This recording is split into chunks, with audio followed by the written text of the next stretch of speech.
Warning, we are not trained or licensed professionals. Do not take any advice that we give as official doctoral prescribed medical treatment. We only use the name as a means to appreciate cinema as a therapeutic device, not to be confused with drugs, antidepressants, or any other forms of enhancements that you might find in legal states. Please enjoy responsibly. Additional disclaimer. If the film says we can say it too.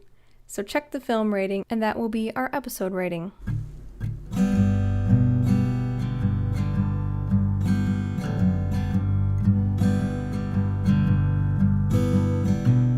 Can you believe after this we'll have 15 episodes next time?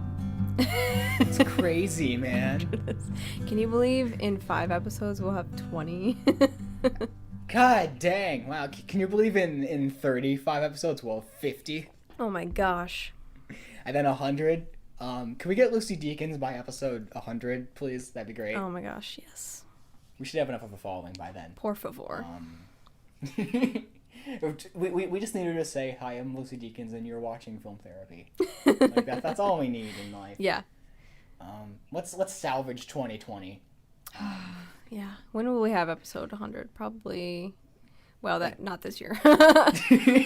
Like next year, like probably a year from now. Let's see, wait, no, there's 52 weeks in a year. Uh-huh. So it would be 2022 sometime. Oh, dang. Yeah. We can do it. Yeah. We'll get there. We'll do it. We'll see. And we're going to do only Tim Burton. For the rest of time. So Beetlejuice is next, and then Batman, and then Pee-wee, and then Frank and Weenie. Alice in Wonderland. If we did Alice in Wonderland, we'd have to bring Liz on, because that's like one of our favorite movies. Yeah, for sure. And then Frank and Winnie to tie in the trilogy. Yeah. Okay, so welcome to session 14 of Film Therapy. I am Jake, one of your hosts, and I am joined, as always, by the other host. Hello, I'm Madison. Welcome. Hello. Thank you for being here. I'm glad you're here. Thank you for being here. Thanks. Because if I was just here by myself, it would just be, well, the exact same thing, except I'd go off the rails a lot more. This week we watched Corpse Bride and Sleepy Hollow, which are 2 Tim Burton movies starring Johnny Depp. Yes, to continue our kind of Tim Burton-a-thon that we started last week with Nightmare Before Christmas. And it got us going on a roll, and we started talking about Corpse Bride, and we wanted to watch it, so. Yeah, and I had never seen Sleepy Hollow, so I'm like, can we watch that one too? And Maddie's like, yeah, let's watch it. Yeah, so. I had just recently seen it for the first time not too long ago, so I thought it would be good to talk about as well. Well, first of all, how are you doing in this week of October of 2020? Which it'll be November when this comes out, but how are you doing this week? That's right, yeah.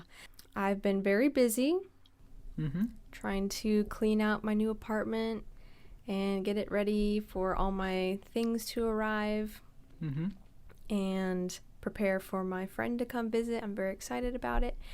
And I've been working a lot. Very sad that I can't do anything for Halloween this year, but trying to make the best of it. Yep, that's very relatable, especially that last part. I've been doing well. I'm definitely not as busy as you are, but I am still keeping busy. I've got a friend that I'm going to see soon, so that'll be really fun. And then I've got another friend I'm going to go see, so Yay. That'll also be fun. Yeah, so anyway. Let's briefly discuss Sleepy Hollow. Okay. In the year 1799, New York police... It's in New York!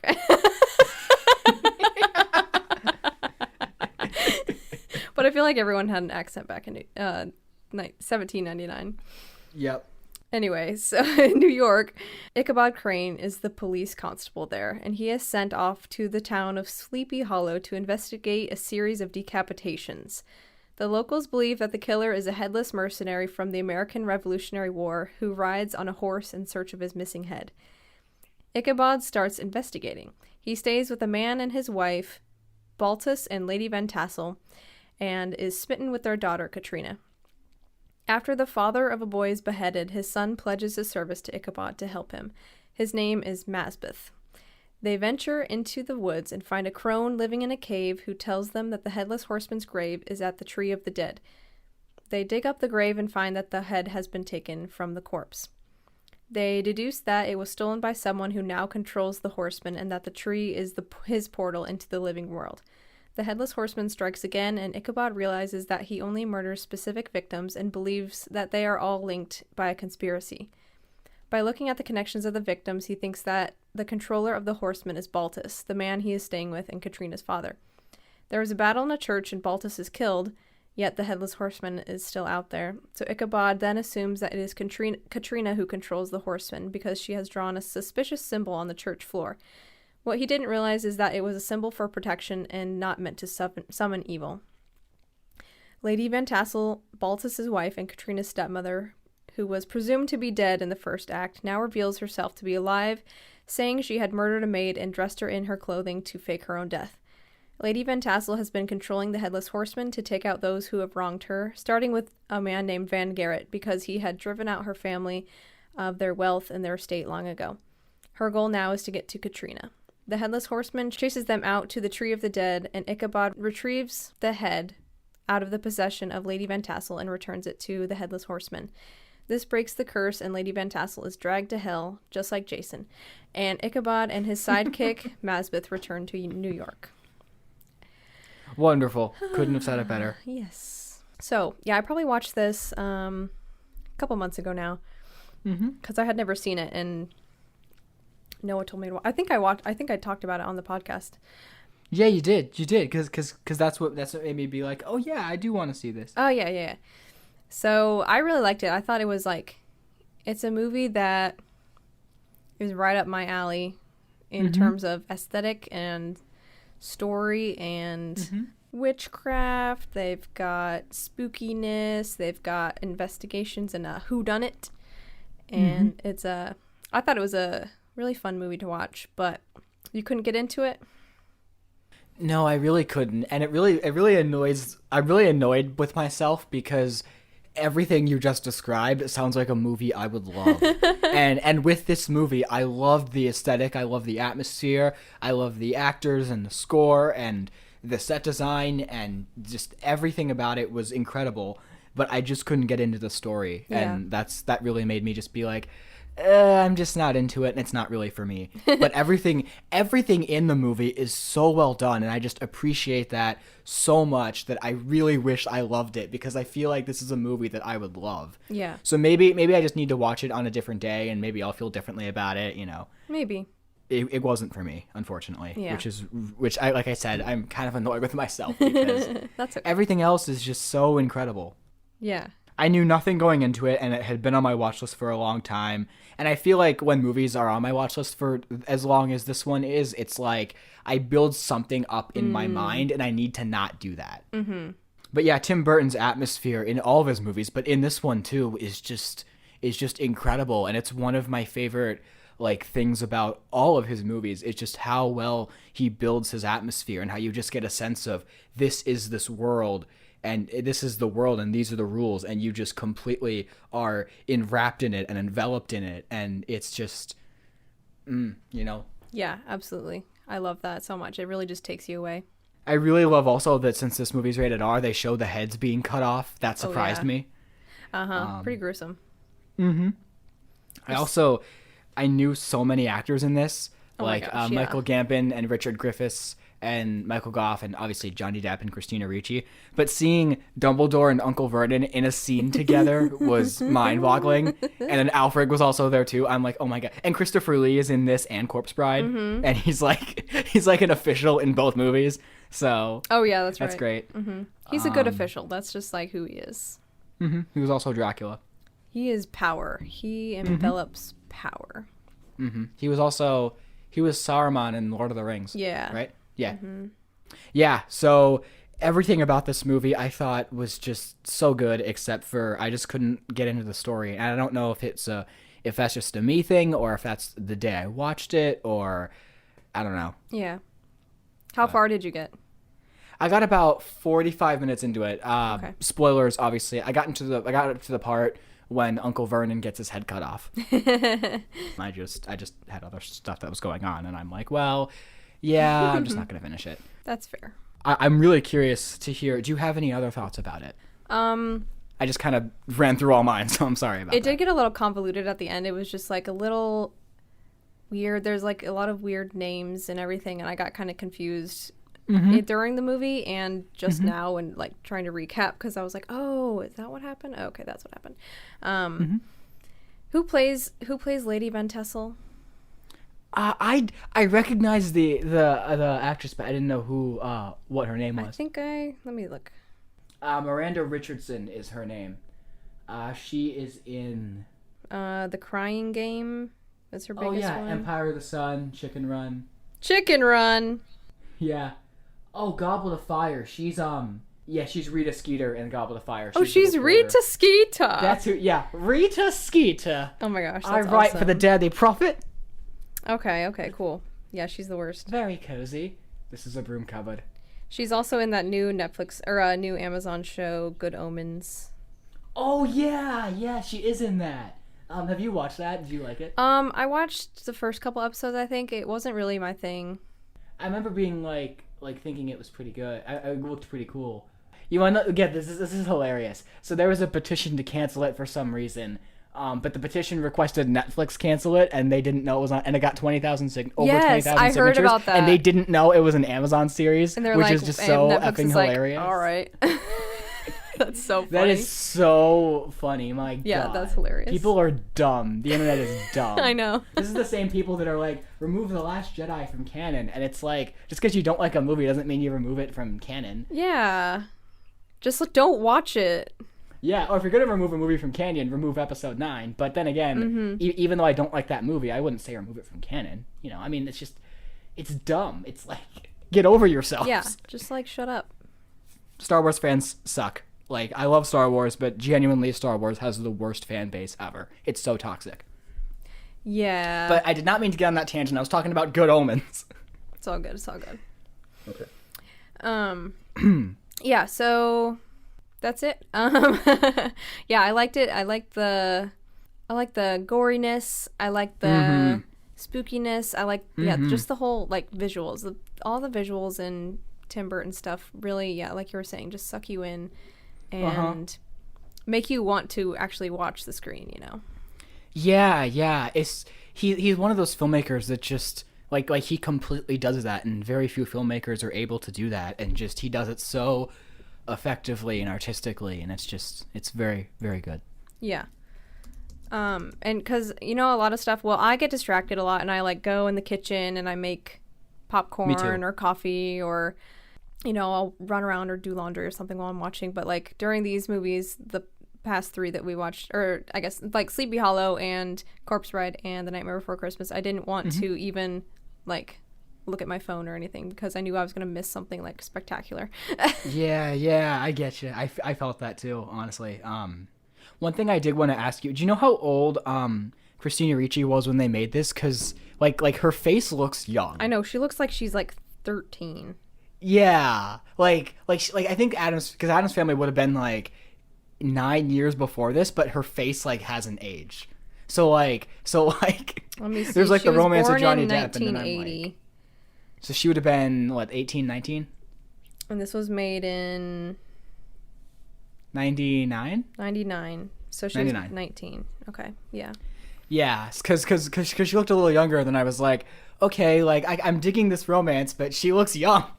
And so Johnny it's weird. Depp was born in 63, so he would have been twice her age. Oh, that makes it even worse. I love older men. Yeah. Anyway. Do you want to move on to Corpse Bride? Let's move on to Corpse Bride. I don't know if they ever say when it takes place, but it seems to take place in olden times. I think the description says 19th century. Yeah, they do, because they say that at the wedding, right? So same time as almost a few years after Sleepy Hollow, we'll say. Side note, every Tim Burton movie is connected. We're going to prove that. No, I'm kidding. That's probably a fan theory online. Anyway, so this takes place in the 19th century. We have Victor Van Dort, which great name, and Victoria Everglot, also a great name. So Victor and Victoria. They are preparing for their arranged marriage because both of their parents need something out of it. Victor's parents need their social class raised, and Victoria's family needs more money because they've lost it. And they both hit it off, and they have this really sweet moment, and they're great with each other. But Victor ruins the rehearsal because he can't remember his vows, and he's just running all over, being all clumsy, and he even sets his future mother-in-law's dress on fire, which I thought was hysterical. Yeah, that's great. So then he ends up running away and ends up in a forest, and he's just embarrassed, and he's like, okay, I'm gonna get this right, and he decides to practice his vows, and he places the wedding ring on the root of a tree, but the root is actually the finger of a dead woman named Emily, the corpse bride. She comes out of the grave saying she's now Victor's wife and takes him to the land of the dead, which is the craziest yet coolest place ever. Like, when I die, that's where I want to go. Oh. Maybe not, but it's pretty sick. So then, while spending time with her, Victor finds out that Emily was engaged to somebody, and their parents didn't like that. Her parents didn't like that she was going to marry him, so they eloped. But then, when they were going to run away, he showed up and killed her and stole her money and her family jewels. So Victor learns that, and then he still obviously wants to go to the land of the living and find Victoria again. So he says to Emily, "Hey, let's go meet my parents." So they go visit the elder. I'm not going to try and pronounce his name because it's weird, because it's a crazy weird name. But they go to visit the elder who's the ruler of the land of the dead, and then he grants them a temporary passage to the land of the living. And Victor's feeling guilty about lying to Emily, but he pushes his guilt aside and goes to find Victoria on his own, because he tells Emily, like, wait right here, I'll go get my parents, because I should probably tell them first, that we're married. And then once he finds Victoria again, he tells her, I didn't really want to get married, but then once I met you, I thought it was, I'm realized that I was ready. And then she's like, oh, Victor, I feel the same. I think that's the exact line. Yeah. And then everything's going all sweet and rosy. And then Emily crawls up from the window, like in a horror film, which this kind of is, shows up and then realizes that Victor's with some other woman and drags him back down. And then they have a little fight because Victor's saying, Victoria was the one I was going to marry and you just happened to be there. And then, Emily's like, but you said you'd marry me. And there's a lot of shit going down. So there's a lot of hurt feelings there. And then Victoria tries and goes to tell her parents that Victor, what happened to Victor, but they don't believe her. And then they end up deciding, hey, you're going to go and marry this other lord named Lord Barkis, who just shows up because he's a creepy stalker who's just watching the rehearsal the whole time. He really does, though. He just weird. Shows up. And he's this weird guy with this big chin, and he's all mysterious. And then, but Victoria's parents are like, oh yeah, he's great, he's rich, he's gonna save our wealth. And then Lord Barkis is like, okay, I'll marry Victoria because Victor fled, and he's married to someone else now. So then Victor finds Emily again, and they reconcile. And then not a cab driver, what is it called? Coachman, Mayhew, his family coachman, dies of a cough, which is funny in a way. And then relevant. He comes down to the land of he obviously shows up in the land of the dead. Then he tells Victor that Victoria is getting married, and then Victor's like, okay, well, Victoria's found someone else, so I'm gonna marry Emily because she's great. Victor and Emily realize that because she's dead and he's alive, they can't get married, so Victor has to die. So Victor's like, well, Victoria's marrying somebody else, so I'll do that because Emily's great. And rebound. Then rebound. Very toxic rebound, but it's okay. Kinda, yeah. But anyway, they get along fine. So she can play the anyway, mad piano, so yeah, she can play a mad piano. Holy crap! So then Victor and Emily are like, okay, well, we need to go up to the land of the living to do this properly because Victor can't die in the land of the dead. So all their friends from the underland of the dead, they all prepare the wedding, and they have this great montage, and then they all go up to the church, and then they're going to perform the ceremony. All the dead go up to the land of the living and freak everybody out until they realize, oh, wait, that's my dead husband. Oh, that's my grandpa. Oh, that's my dog. And it's like this sweet little reunion. And during that chaos, Lord Barkis reveals to Victoria that he's marrying her for her wealth, which is why her parents wanted her to marry him. So they're kind of in a lose-lose situation. And then Victoria's like, well, I don't love you anyway. You're a jerk. And then she runs off and ends up at the church where Victor and Emily are getting married and Victor saying his vows. And then right as he's about to drink the poison, Emily sees Victoria and realizes what she's kind of taking dreams away from Victoria as Emily had hers taken away. And then she's like, okay, I can't do this, and gets Victor and Victoria, to see each other and hold hands and get back together and all that.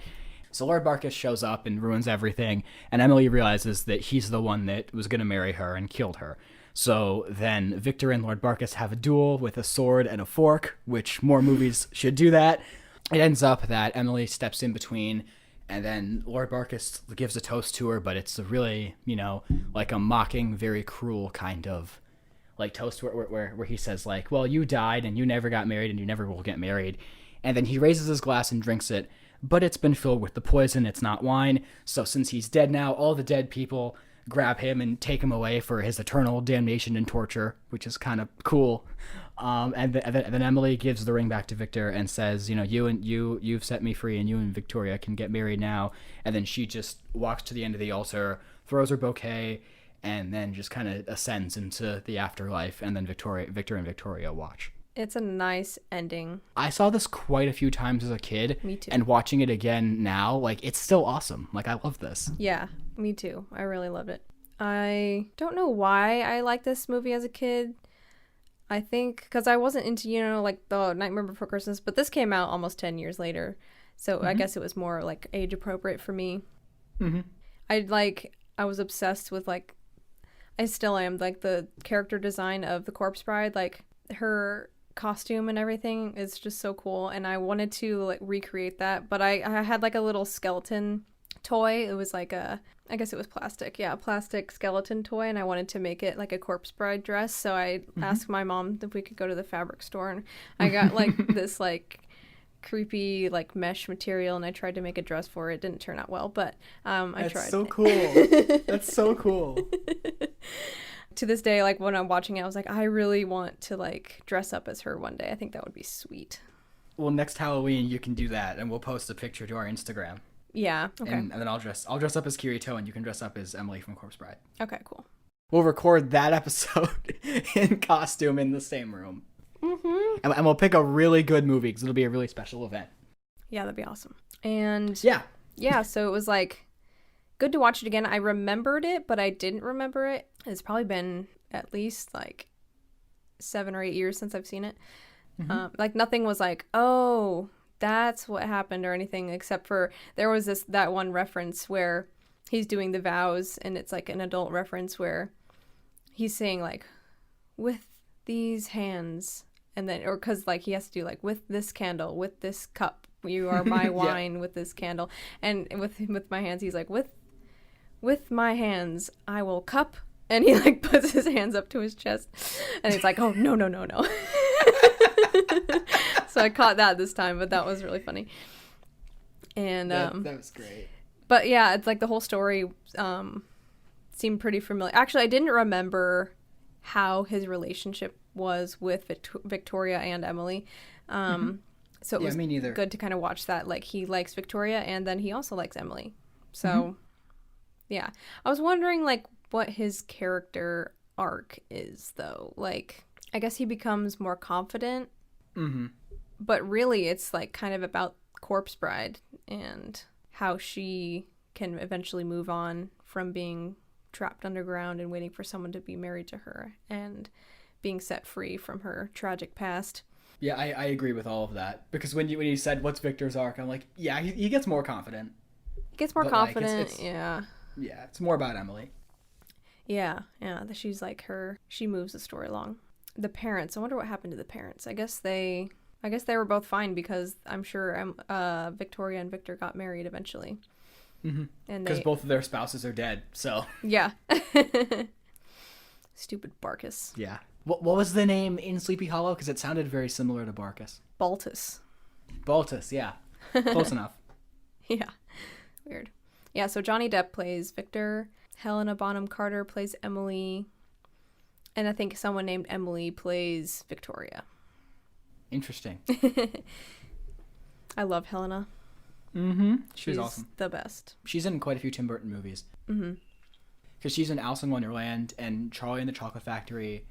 And then, yeah, she's also Bellatrix in Harry Potter, which, as much as I love all the Harry Potter movies... Oh, yeah, Sweeney Todd.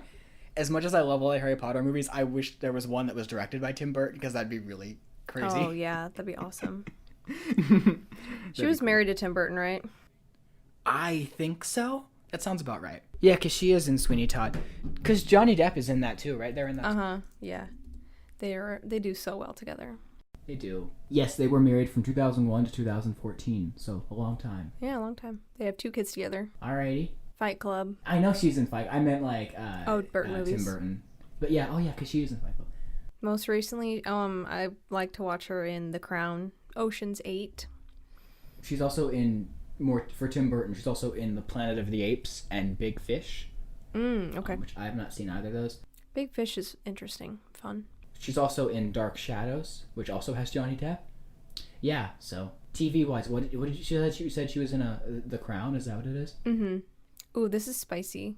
She started to have an affair with her first husband when he was still married to Emma Thompson. Spicy. Wait, hang on. So she had her first husband, Kenneth. Yeah, Gilderoy Lockhart. Oh, really? Yeah, he also plays Hamlet. He's like the Shakespearean dude. Oh, really? Okay, so he was married to Emma Thompson. Yep. AKA Annie McPhee. Trelawney. Trelawney, yes. So much Harry Potter. Much Harry Potter. Hell yeah. So I wonder how working on Harry Potter with Trelawney and Good. I don't think they share any scenes together. Yeah, so. they probably never saw each other, which is probably good. So he was married to Emma Thompson, and then he started having an affair with Helena. And then he divorced Emma Thompson, and then 5 years later, Helena and Kenneth got divorced or separated. Mm-hmm. And then it says Emma Thompson's isn't angry at. Oh yeah, she says no hard feelings, which is awesome. Like, it's funny. It says they all went on to appear in the Harry Potter series, albeit in different films. That's funny. And then she met Tim Burton while filming Planet of the Apes. So I don't even know what Tim Burton looks like. He's a very unique individual. He kind of looks like Christopher Lee. He does a little bit, doesn't he? It's cool. Yeah, so Christopher Lee was in this, as was Michael Goff and Johnny Depp. They were all in Sleepy Hollow. Yeah, Danny Elfman did the music for both, I think. Oh, yeah, mm-hmm. Danny Elfman, props to you. We love you. I love that one of the first shots of this movie is like a butterfly and Lord Barkus like swatting at it, because that's like, foreshadowing to his relationship with Emily. Mm-hmm. Yeah. She like turns into a bunch of butterflies at the end. Mm-hmm. Yeah, that's good. Good catch. There were just some lines from Victoria's parents that just had me laughing like so hard. Yeah, they're funny. Like Victoria's like, "What if we don't like each other?" And then the mom is like, "What does that have to do with marriage? Do you think your father and I like each other?" No. And then in the same scene, she's like, "Get that corset tight. I can hear you speak without gasping." Yeah. And then I was thinking of Pirates of the Caribbean with Elizabeth. Oh, uh-huh. Which is also great. Johnny Depp. Also Johnny Depp, yes. I just want to go. I actually want to watch Curse of the Black Pearl right now. Do it. After just saying that one, I should just turn it on in the background. Okay. And one other thing was, did you notice during the rehearsal when Victor's stumbling around, Victoria like lights his candle? I just thought that was yeah, precious. That was cute. I didn't really like the music as much in this one as Nightmare Before Christmas. No. But did you have a favorite song? Not really. Yeah. My favorite, because not like a song, but my favorite like musical part was when Victor and Emily play the piano together. That was just obviously the scene itself, but just like the composition was great. Yeah, that and when Victor plays the piano right when he meets Victoria too. Those were both beautiful songs. I love that. Mm-hmm. Those are my I favorite. love the parallels there. That was so great. Yeah. I guess my favorite musical number would be the jazz one where they tell the Corpse Bride's story in the Land of the Dead. Mm-hmm. It was real jazzy. I remember that. That was like the part I remembered most vividly from when I was younger. And then like watching it again, I'm like, oh yeah, I remember this. This is like when they tell her backstory. Yeah, and then, I love how they go into that. They go into that trippy sequence of the skeletons taking off their head and putting it on the next guy. It's just like a never-ending line. Weird. And I'm like, what is happening? Yeah, that was a little Nightmare Before Christmassy where just a bunch of weird stuff is happening the whole time. That like 10 minutes of that movie, I was just losing it because when I saw it when I was younger, I'm like come on man, come on Victor, like get a grip, like you're seeing all this weird stuff, but that's okay. But as an adult, I'm like, dang, that would be my reaction too. Right? It's just he's like just got taken to the land of the dead. Yeah. And now he has to figure out how to get back, and he's supposed to get married, and he actually finds out he likes Victoria, and he goes, yeah. Anxiety. It's kind of like Coco, in a way. Yeah, it is. With the Land of the Dead and everything, and having, like, the Land of the Dead not be so scary as it is, like, these are your ancestors, and this is just where they live now, and they're okay, you know? You've seen Coco, right? Yeah, I love Coco. It's so good.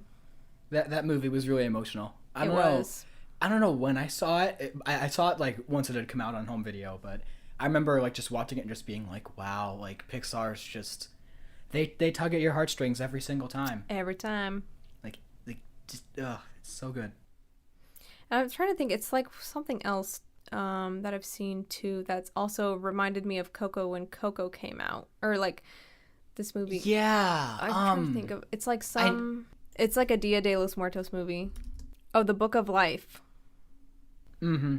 It's a weird movie. I don't really like the way it was done. It just seemed like it was cut like a trailer. Like the whole thing was like moving so fast, like cut, and just like jumping from one thing to the next. But it has a very similar plot to Coco.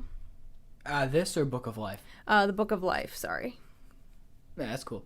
Because you were saying it was moving like really fast, and then I was thinking like the pacing of this movie is fast, but I feel like it still tells its story like completely. Mm-hmm. Yeah. Still tells a complete story. Yeah, and it didn't seem like it was moving really fast. It just moved along naturally, but it was like a quick story. Yeah. Yeah. I really love the portrayal of both relationships that Victor has, like with Victoria and Emily, and I wondered, what are your thoughts about that?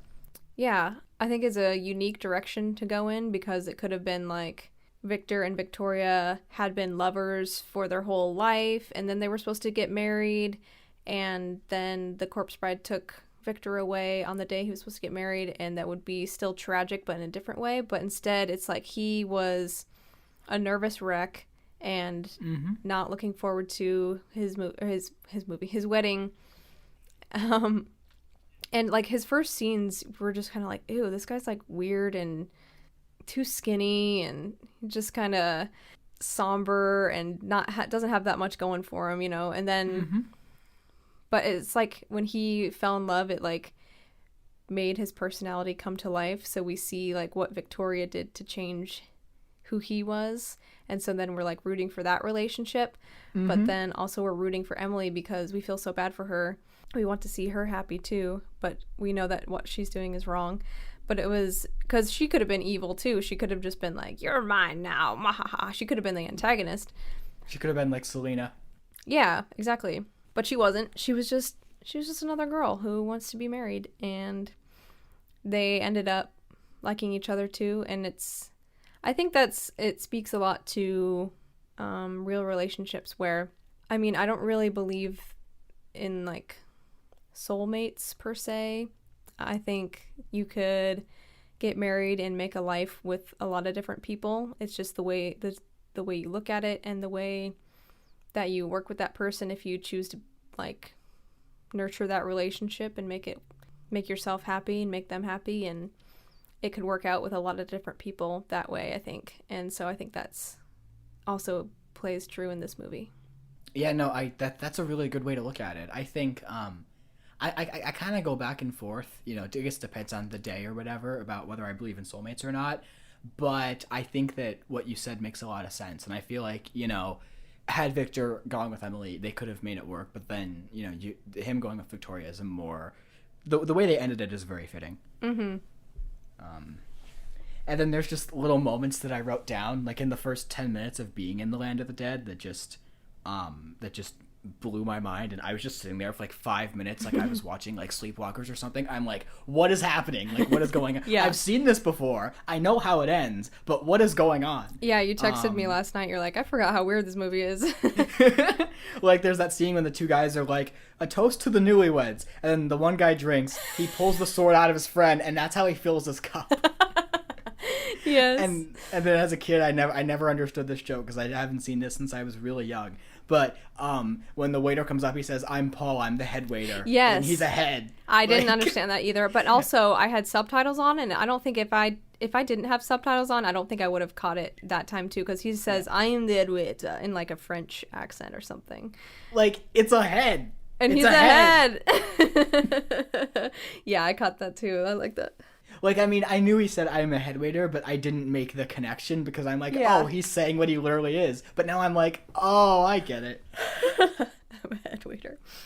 I wondered if it was a reference to Beetlejuice, because when the dead arrive in the land of the living and you have like everything goes green, it reminded me of the scene in Beetlejuice when they do like the seance to bring Adam and Barbara to appear, and then everything goes green. Oh, interesting. Do you remember that? Like at the end Yeah. of the movie, like when all the shit hits the fan, and like it's the end of the movie, and Yeah. yeah. So that was all I had for Corpse Bride. Unless you had some, I did have one more thing, but I wanted to see if you had anything else first. Oh, his little dog Scraps. Oh yeah, that was great. Which is weird because we're trying to think of a name for our little kitten, and Judy recommended the name Scraps. And Did she have any connection to this movie, or was it No. totally a coincidence? Yeah, totally a coincidence. And then I was kind of like remembering the name of the dog. I was like, I bet his name is Scraps. And I'm just like, I'm sure it's just because I remember the movie, but it was just weird to like have him be like, oh, Scraps, my old puppy. And I was like, oh, okay, I guess I do remember that. But it seemed like more of a psychic thing to me at the time. That's awesome. I'm psychic, just so you know. I figured you were. Yeah. Now, if you could answer my psychic questions about life, that'd be great. I genuinely wondered if I'm psychic, like that, because like I'll think of something, like, and then like a few hours later I'll see it like on TV, and I'm like, wait a minute, like that's weird. Or somebody will say something, like I'll think of something, and then somebody will say it like in conversation. Yeah, weird. And I'll be like, it reminds me of this. Yeah. It's weird. I looked up the dog's name in Frankenweenie to make a connection, but the dog in that is named Sparky, not Scraps. So Sparky, Scraps, and Zero. Anyway, this and Nightmare Before Christmas. I wonder if you noticed any connections that we could connect them together between Victor and Jack Skellington. And I haven't seen Frankenweenie since the theater, which would be like 8 years. But if there's something in that movie that we could connect, and it's like I haven't seen that. Yeah. It's pretty good, although I like I said, my memory is very vague. Is it about the dog? So it's like Frankenstein, but instead it's a kid named Victor that brings his dog back to life. And then it's like a family movie. I mean, that makes sense. Yeah. Because But like, the why dog's would name's he Sparky. name him Victor again? Because Victor Frankenstein. Oh, okay. So that makes sense. But Scraps and Sparky, I mean, same thing, really. Yeah, I'm gonna see if I can find more people on the internet have made this connection. It's not just me. When you realize it's all one big movie, Frankenweenie, Corpse Bride, Nightmare Before Christmas. So it shows all three with their dogs. That's so great. Really. Also, Tim Burton probably likes wiener dogs. Yeah, and it says it's all one big movie. There's a theory that the movies Frankenweenie, Corpse Bride, Nightmare Before Christmas are all about the same man and his dog when he was a kid and adult, and then in the afterlife. And I agree. That's because it says they're both lanky. They all have a dog. Oh, did you know there's an old Frankenweenie from 1984? Yes, but I have not seen it. But I've heard of it. I think it's actually on my copy of Nightmare Before Christmas because it has like that short and then another short called Vincent, which is like one of Tim Burton's first shorts. Oh, okay. It's on DePlus. Frankenweenie, yeah, I know that's where I noticed it. Was that it was on DePlus. Okay. But I haven't watched it yet. Is other Frankenweenie on DePlus? Yeah, it is. It probably is, yeah. Okay, Victor, the kid, looks exactly like Victor in the Doesn't he though? The exact same. Like, So the exact they same. have to be the same person. So it's a trilogy, but they did it backwards. Yeah. Shoot, we should just watch Frankenweenie for next week and then make the connections. So I didn't watch anything this week. What did you watch? Last night I watched this movie on Hulu. It's a Hulu original, which are hit and miss, mostly miss, and it's part of the Into the Dark series, which are mostly misses as well. But I kind of like to watch them. I don't know. I guess they're not misses for me. Well, technically they are because I'm like, this is dumb, but I still like to watch them. And it's called Pure, and it's about these girls who go to this retreat with their dads. It's like a father-daughter Weekend is a Christian camp type thing where they go and they celebrate their virginity and they like sign this contract and to remain pure until marriage. And it's like a bunch of these toxic Christian dads who are like controlling their daughters. But then there's a subplot of the protagonist, Shay, she just found out that she was her dad Kyle's daughter, and so she's only been living with him for a couple months, and he already had another daughter named Joe. So it's like Shay and Joe trying to get along, and also Shay trying to impress her new dad, and that's like the emotional part behind it. And then they go through this whole thing where they summon a demon. So yeah, it's really fun. I actually liked it a lot. The whole Christian camp thing was like very cringe and like seemed completely realistic. Like there are places I'm sure that do this. The dads wanting to control their daughters is more what it's about, and like the religious people trying to toxically control them. And then they like go into this thing called the box, which is like a cage, and it's just like really messed up. It takes it too far for sure. But I think there are like places that exist to that some of the extent of that. Just like there's like conversion camps and things like that. Yeah. But yeah, it was a good movie. The protagonist is really good. I hadn't seen her in anything before. That's really cool. That sounds intriguing. Yeah, it was fun.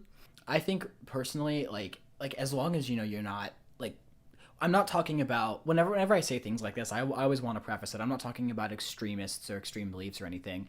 I mean, as long as you're not harming anybody and you're not harming yourself, I'd say believe whatever feels good and works for you. Yeah. But then when you go to that extreme, it's like, okay, you can't go that far. Like conversion camp and trying to be manipulative and forceful. That's just that's the part where I draw the line. Yeah, for sure. That's just my personal opinion, but we don't have to delve into that. Corpse Bride. It's a story that'll make a skeleton cry. Aww. That's the lyric in the song. Did you know? Yeah. Did you get that? Yeah. I love that I forget the character's name, but I love that skeleton that's singing the song, and he has one eye that continuously rolls back and forth. Yeah, that was cool. between his eyes, and then they go into that weird sequence. Like that just blows my mind. Like that visual of the line of skeletons, they remove their head and put it on the next person. So like, yes. Oh yeah, I guess I don't know if we mentioned that this was also like a stop motion film.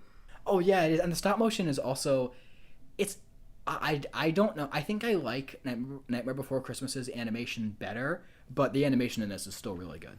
Yeah, I feel like since it was made a little later, there were probably some ways that they could make it easier on themselves, and whereas Nightmare Before Christmas was pretty much only stop motion. So yeah, but it was still impressive and everything. Yeah, I don't even really know if it's like if it's good to really compare, but for me, Nightmare Before Christmas is like just a little bit higher, but both are movies that I really, really like. Yeah, I agree. We neglected to talk about the maggot and the spider. Oh yeah, maggot was funny. I don't know who did the voice, but it sounded familiar, so I'm gonna look that up super quick. The maggot is named Maggot. That's the character's name. Maggot. Okay. One of the goblins in Labyrinth. Uncredited. Santa Claus 3, uncredited. Additional voices in Phineas and Ferb's. That's helpful. Oh my gosh. Yes, I guess I don't recognize the voice. Yeah. Or not in a recognizable way. But yeah, so that was Corpse Bride with a little bit of Sleepy Hollow. Yes. So this week we got an email from someone named Paul. Hello, Paul. Hey, Thank Paul. you for emailing us.